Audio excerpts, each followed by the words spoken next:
बंदर और उसकी चतुराई। एक घने जंगल में एक चंचल बंदर रहता था। वह बहुत चालाक और शरारती था। उसकी शरारतें पूरे जंगल में मशहूर थीं। एक दिन वह खाने की तलाश में नदी के किनारे पहुंचा। वहां उसने एक आम का पेड़ देखा जो रसीले और मीठे आमों से लदा हुआ था। बंदर ने सोचा, वाह, यह तो मेरा दिन बन गया। जैसे ही वह पेड़ पर चढ़कर आम खाने लगा, एक मगरमच्छ पानी से बाहर आया। मगरमच्छ ने बंदर को देखकर कहा, अरे बंदर भाई, तुम्हें आम खाने का बहुत शौक है, लेकिन मेरे पास तो इससे भी अच्छा भोजन है। बंदर को मगरमच्छ की बात पर शक हुआ।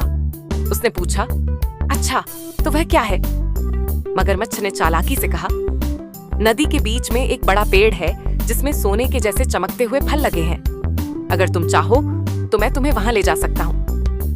बंदर को सोने जैसे फलों की बात सुनकर लालच आ गया।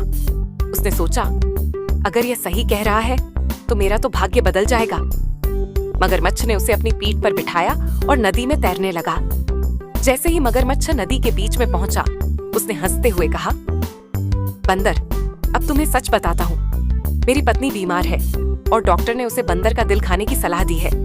इसलिए मैं तुम्हें मारकर तुम्हारा दिल निकालने वाला हूँ। बंदर ने खतरे को समझ लिया, लेकिन वह घबराया नहीं। उसने चतुराई से कहा, अरे मगरमच्छ भाई, तुमने पहले क्यों नहीं बताया? मेरा दिल तो मैंने पेड़ पर छोड़ दिया है। अगर तुम मुझे वापस ले चलोगे तो मैं दिल ले आऊंगा।